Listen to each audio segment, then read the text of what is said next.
It's Coast to Coast with Mike, your host. It's the YouTube show that helps you cash in most. His track record's phenom, his cashing rate is the bomb, and it's all brought to you by RacingDudes.com. And now, the host of your show, Mike Somich. Hey everybody, and welcome to Coast for July 27, 2018. It is a Friday leading into a huge weekend of racing. We've got the Haskell going on, we've got Saratoga, we've got Del Mar, we've got a little bit of everything. But we got to kick it off talking a little bit about Justify. There's been a lot of opinions out there, people talking about how this is the 13th of 13 Triple Crown winners, and people trying to rate the horse, where he fits. And I think it's important to just remember what we got out of this. I mean, you know, it's fun to rate them. It's fun to talk about where they fit in history. But to me, horse racing is all about the experiences. And I know what I will take away from Justify is an incredible 111-day run that he gave us. And one of my favorite horse racing moments with my dad going to the Preakness is actually seeing him in person. So a lot of times, you know, people just look at this and they're very judgmental about a career. And I just want to say, make sure you look and enjoy the moments of this. And, you know, hopefully this also means people take a little bit more to heart. You don't know how long these horses are going to be around. You don't know how many times you're going to get to see them run. So get out to the track. Take the time. Make the trip. I mean, my dad and I drove 4 hours just to see this horse run, and we are super happy that we did do that. Make sure you're doing the same thing. Go to Saratoga. Go to Del Mar. Go to Remington. Go to Canterbury. Go to Oaklawn. Go everywhere you can and check this out in person and make memories at the races, because that's what this is really all about. But we know why you're here. You want some picks. You're stuck with me twice today, so I'm going to cover a race from both Saratoga and Del Mar. So let's kick it off. Let's go coast to coast. All right, we're going to kick it off here with Saratoga's fifth race, a $77,000 non-winners of one allowance for state breds. We're going to go to the sixth horse, Call Me a Star, for the top pick. We're going to move away from those, you know, Pletcher and Brown horses right out of the gate here. I think this horse is going to get a great trip. It should be able to stalk the speed and go around. And at Saratoga, you need to be on the lead or darn close to it right now if you want to win over a sloppy track. We're supposed to get a little more rain tonight, so I don't think there's going to be turf racing tomorrow, unfortunately. I am a turf guy. It's one of the reasons I picked this race. I want something that's going to stay on the surface. But this horse is 79 and 80 buyers. The last couple races fit with this group. I think it's improved since it last faced New York State Bred Company. I like the fact that it's coming from Open Company down to State Bred. And we saw a horse today win from Delaware and Park, so I don't think it's illogical to think that this horse can get it done. And the buyers do make a ton of sense here. So if this horse runs back to the race it's run the last 3 times, I think it's going to be right in the hunt, and it's not going to get bet. I think 6-1 is going to float up from there. So I think this is a nice pick on top. For second, I'm going to go all the way outside to the 11 horse Candy Zip. Now, Candy Zip's interesting to me. You do get Irad Ortiz Jr. on there, so you're getting one of the top Saratoga connections, but you're getting it with Larry Ravelli. So Larry Ravelli is a very good trainer. If you don't know Larry Ravelli, is highly successful at some other meets. He doesn't run a lot of horses here, but he's already 1 for 2 this year, which isn't a huge sample size, but he's consistent. When he brings horses to Saratoga, they're ready to fire. On the year, he's 57 for 193, so 30%. But note 180 days plus layoff, he's 32%. So almost 1/3 of his horses coming out off a layoff like this win. I love the last race, $62,000 maiden special braid state bred that he got the job done, going 62. Huge improvement over the previous one. And this is going to be his first start as a 3-year-old.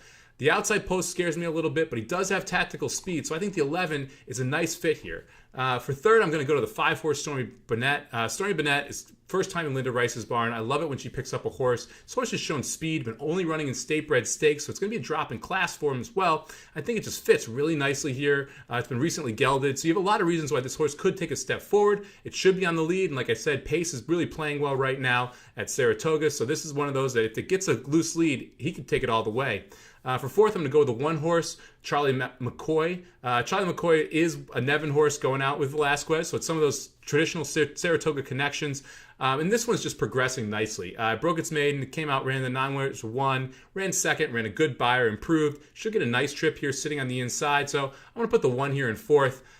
You know, for my bet, I'm just going to play a $5 exacta box. I'm going to put it on the 6-11 and hope we can get a really nice price this morning. This is going to be a nice paying exacta if we can get it in. So let's root it home and let's hope we can get the 6 or the 11 on top and one of the 2 in second. All right, now let's take a look at the fifth race over at Del Mar. We're going to go 1.16 on the turf, $32,000 claimers, not winners of 1 over the last year. You know, for me, I think this is a wide open race. I think you go a lot of different directions. I'm going to go to the 1 horse over par for the Doug O'Neill barn. Went 6.5 furlongs down the hill last time out. That was really just a prep for this race. If you look back in the past performances, he did that last year with this horse as well. Set it up to go over to Del Mar, which is a meet that he's really focused on. The barn's been red hot. I think that this is a good chance to really sit and stalk the pace and then pounce on him around the turn. I don't love the speed here. It's going to be my second choice, ironically. I'm going to go to the 8, Montu. Gary Stevens up. Going to be the speed of the speed in this race. Ran a nice 88 Beyer last time out. Really does fit well here. I'm just not sure that this mile and the 16th is gettable for it. The last 2 times it made the lead and gave it up going the mile and the 16th, so I'm not confident to just say, yeah, this is the horse. Speed's been playing really well at Del Mar, especially on this turf. It traditionally does that early in the meet, so I think it's important when you have a speed horse like this, you include it, but I can't confidently pick it on top because it's given it up the last 2 times at mile and the 16th. For third, I'm going to go to the horse that I think is probably the most talented in this race, the 6 horse Offshore. It's going out for the Drysdale Barn, who's not great off a layoff, and that is the biggest hindrance here for me. I really like this horse other than that. If you look back, it's got the back class to just tower over this field. Really ran in the Grade 3 La Jolla last year on this course at this distance. Pratt picks up the mount, which is a great sign. I mean, there's all these positives, but Drysdale doesn't usually fire off these layoffs. So, if you have the ability to get over that, this is probably the best horse in the race. It's definitely the classiest. The 6 horse I think is loaded, so I'm really intrigued to see the 6 horse and what it does. If it goes off, anywhere at the 8 to 10 to 1 range, I'm probably going to bet it to win, even though Drysdale doesn't always fire well off the layoff, because this is probably the best horse in the field. It's just, is it going to be the best horse in this field off the bench? For fourth, I'm going to go to the 3 horse. This is probably one of the more logical horses in this race. Defiantly has run well the last couple times. The Baltus Barnes had a really slow start to this Del Mar meet, but was hot over at Santa Anita prior to that, so it doesn't really bother me that much. It's got tactical speed, and all these other horses are either dropping or there's layoffs. They're coming from here. This horse has been running at this level, around this distance, consistently. It fits. It's run well. I mean, this is one of those that I think is just a solid trier that will hit the underneath. I'm not sure it's going to be able to win because I have a feeling that if one of these other horses, specifically the 1 or the 6, really fire or speed holds in the 8, he's not going to be good enough to get by that horse, although 3rd or 4th is very likely because all 3 probably will not fire.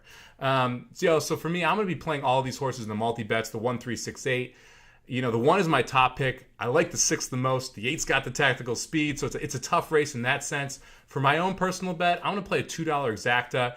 I'm going to play the 1-6 over the 1-6-8. I think the 8's going to give it up. I think that speed's too dangerous not to have it in second. I hope everyone enjoys the weekend. We've got Del Mar, we've got Saratoga, RacingDudes.com, free picks every track, every day. Blinkers Off podcast went live this morning. You can hear who Jared and Aaron like for the big weekend races. Check out the Magic Mike show on the Blinkers Off channel on Monday. Hear all about the recaps from Magic and I. Listen to me about how we're going to spin the betting. I actually bet Catalina Cruiser to win the Breeders' Cup, so hopefully everything ends up going to the Breeders' Cup Classic off that podcast. So hopefully you guys are checking out all the content that we're throwing out there. I had a new Handicapping 301 article up. Make sure you check that out as well. It's around how to create value out of the favorite, and one of my biggest keys to betting and really winning is going to come out next week, so make sure you check out that Handicapping 301 article out as well. That's over at RacingDudes.com. Good luck this weekend, everybody. Enjoy the Haskell. We got 4 stakes at Saratoga. Got the Bing Crosby at Del Mar. A lot to be excited about. Enjoy the weekend of racing. We'll be back tomorrow, so we'll see you tomorrow with some more picks. Have a good one. Thanks for watching Coast to Coast, brought to you by RacingDudes.com. I've been your host, Mike Somich. You can follow me at Samobomb18 on Twitter, and you can follow the Racing Dudes at Racing_Dudes. Make sure to check out the Blinkers Off podcast, available on Apple, iTunes, Stitcher, and where you get your favorite podcasts. Don't forget to check out RacingDudes.com for all the previews and race reviews every single week.